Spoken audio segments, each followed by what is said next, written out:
He wasn't just the father of country music, he was its ghost. Hank Williams Sr. lived fast, wrote hard, and died young, leaving a legacy that would define the genre for generations. Yet his life, filled with soaring highs and crushing lows, is as much a story of exploitation and tragedy as it is of talent. The official account of his death on New Year's Day 1953 at age 29 blames heart failure caused by years of alcohol and drug abuse. But inconsistencies, missing records, and shadowy figures around his final hours suggest a story far darker than anyone admits. A troubled childhood born Hiram King Williams. On September 17, 1923, in Mount Olive, Alabama, Hank's life was shaped by hardship. His father was institutionalized when Hank was only 6, and his mother struggled to keep the family afloat. By the time he reached adolescence, Hank had become the man of the house, assuming responsibilities far beyond his years.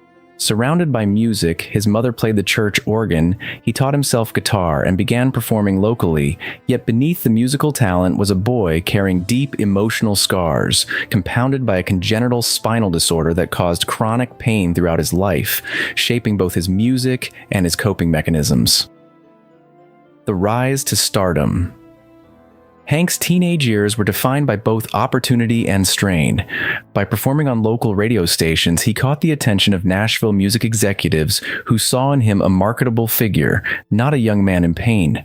In 1947, his recording of Move It On Over marked the beginning of his meteoric rise, followed 2 years later by Lovesick Blues, which catapulted him to stardom and earned him a spot on the Grand Ole Opry. At just 25, Hank was already battling the pressures of fame, chronic illness, and personal heartbreak, while the industry around him saw only his earning potential. A life of pain and addiction. Hank's music was soaked in sorrow, drawn from both emotional and physical suffering. His back pain from spina bifida, combined with heartbreak and the pressures of fame, drove him toward alcohol and drugs. Painkillers, morphine, and chloral hydrate became a crutch to keep performing, but also accelerated his decline.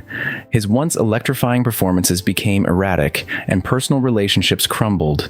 By 1952, he was divorced from his first wife, Audrey, fired from the Grand Ole Opry, and increasingly seen by the music industry as a liability rather than a legend. Yet he remained a cash cow, pushed relentlessly to perform despite failing health.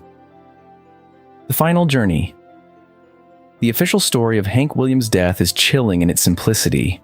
On January 1st, 1953, he was reportedly driven from Knoxville, Tennessee, to a concert in Canton, Ohio by 17-year-old Charles Carr. Hank, too weak to fly and battling illness, allegedly died somewhere between Tennessee and West Virginia in the back seat of a powder blue Cadillac. Yet eyewitness reports along the route conflict. Some claimed he was unresponsive for hours, others said he was slumped strangely, and Carr appeared panicked but continued driving.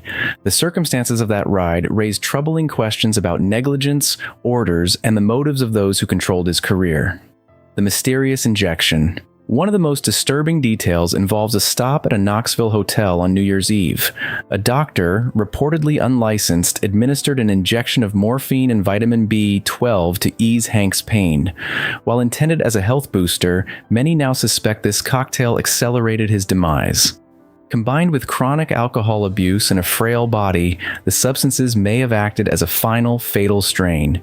That Hank received this injection without proper oversight speaks to the exploitation surrounding him, a system that valued profit over his life, willing to push him toward death to maintain his public persona. The driver in the route, Charles Carr, the teenager tasked with driving Hank to Ohio, raises more questions than answers. Why didn't he call authorities immediately upon realizing Hank was unresponsive? Why did the car continue for hours through freezing weather? Some believe the route was intentionally mapped to avoid scrutiny, keeping Hank's death away from witnesses who might challenge the official narrative. Carr's youth and inexperience made him pliable to the demands of managers and promoters who had much to gain from keeping their star performing and profitable, even at the cost of his life. Silence and missing records. The death of Hank Williams Sr. was marked by suspicious omissions. Hospital records are missing or sealed, and statements from gas station attendants, hotel staff, and local doctors vary widely. Those closest to him, the label, managers, and concert promoters, remain silent or evasive. Court documents and contracts suggest large sums were controlled by intermediaries rather than Hank's heirs. The The pattern is clear. The system that profited from his music and tours ensured that details of his final hours would be obscured, leaving only fragments of a story that might have revealed exploitation and possible foul play. The cost of fame. Hank Williams Sr.'s life highlights the dark side of early music stardom. He was adored for his emotional depth and authenticity, yet the people around him often prioritized profit over well-being. Chronic pain, addiction, and emotional trauma became tools for a system that commodified his talent. His final days were shaped by decisions that forced him into the Cadillac, administered questionable substances, and silenced witnesses.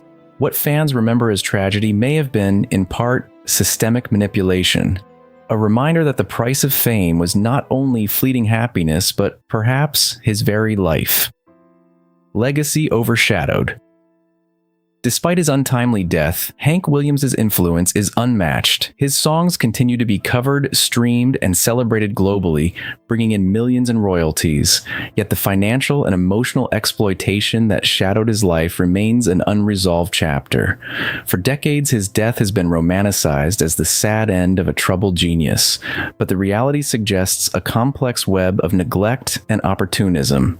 Understanding this darker truth reshapes his story, showing not only a musical pioneer but also a young man entrapped by forces beyond his control, silenced before his time. Uncovering the truth.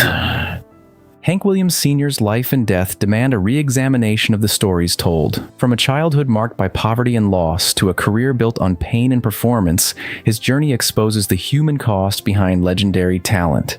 New evidence and historical scrutiny highlight the inconsistencies in his final hours, raising uncomfortable questions about responsibility, accountability, and exploitation. By piecing together eyewitness accounts, medical inconsistencies, and financial motives, historians and fans alike are beginning to confront a version of events far darker than the romanticized tales. Hank's death may have been avoidable, manipulated, and misunderstood.